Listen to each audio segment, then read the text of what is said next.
Essa é a história de Moby Dick, de Herman Melville, com adaptação livre minha. Capítulo 5.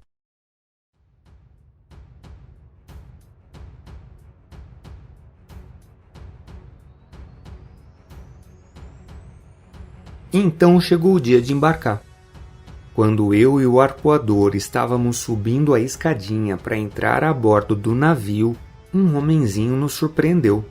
Tem certeza que vão embarcar nesse navio? Perguntou ele. Vamos sim, o navio parte daqui a algumas horas, falei para ele. Ele tinha um rosto meio assustador, cheio de marcas de varíola, e ele tinha uma voz muito esquisita. Pelo jeito ainda não conhecem o capitão, e muito menos as histórias que falam dele. Eu, se fosse vocês, deixaria seus testamentos prontos antes da viagem. Que você tá falando, homem? Gritei com ele meio irritado. Deixem pra lá. O que está escrito, está escrito. As coisas não acontecem por acaso. E ele terminou de falar. O arpoador queria correr atrás dele, mas o sujeito já tinha ido embora.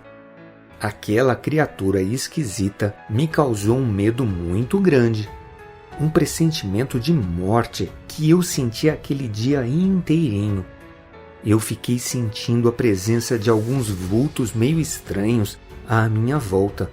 Mas mesmo assim, uma hora o navio zarpou. Era Natal no hemisfério norte e o frio era cortante. Gelava até os ossos. Todos juntos fazendo esforço, nós conseguimos levantar aquela âncora enorme, içamos as velas e fomos saindo, nos afastando do porto. Em pouco tempo, o navio estava deslizando pelo Oceano Atlântico.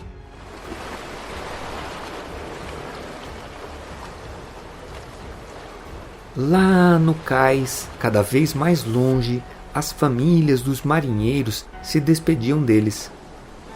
Toda vez que um navio baleeiro saía para uma viagem, ele tinha que encher os porões de óleo de baleia antes de retornar. E isso podia levar até 3 anos. Era por isso que as famílias estavam se despedindo. Tinha muito choro e muitas saudades.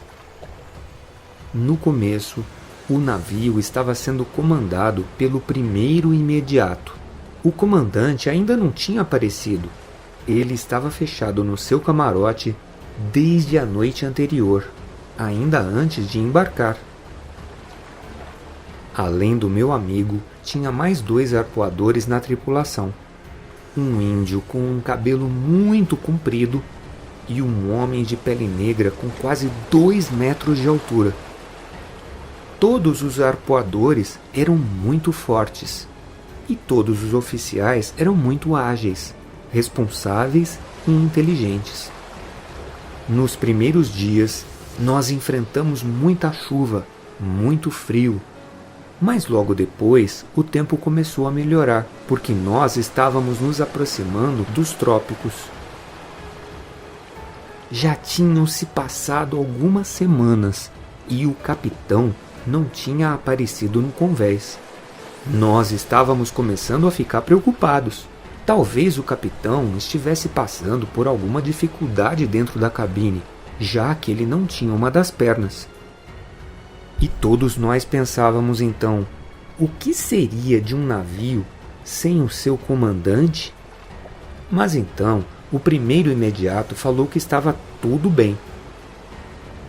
A cada dia eu aprendia coisas novas sobre todos os tipos de baleia que nós íamos procurar. Aprendi que todas as baleias são mamíferos e que elas soltam jatos de água. Aprendi que elas nadam em cardumes, apesar de que de vez em quando nós podemos encontrar algumas baleias solitárias. E ao contrário de todos os peixes, as baleias têm sangue quente e têm pulmões. Aprendi também que as baleias mais comuns são as chamadas baleias da Groenlândia. Elas são quase sempre pretas e muito grandes.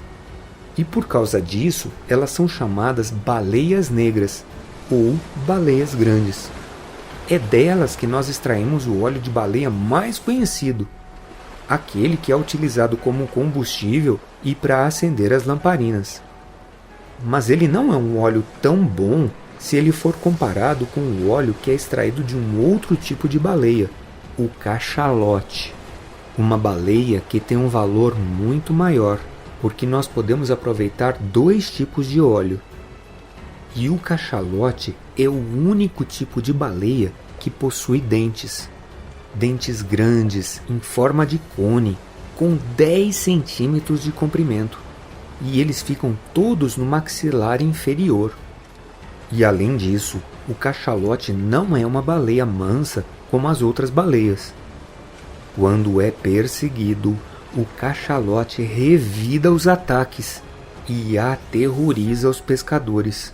Mas como seu óleo é muito valorizado, os marinheiros aceitam se arriscar na sua caça. Eu estava fazendo parte de um grupo de marinheiros diferente daqueles que eu conhecia até então. Nós éramos caçadores de baleia, e eu não via a hora de ficar frente a frente com uma delas.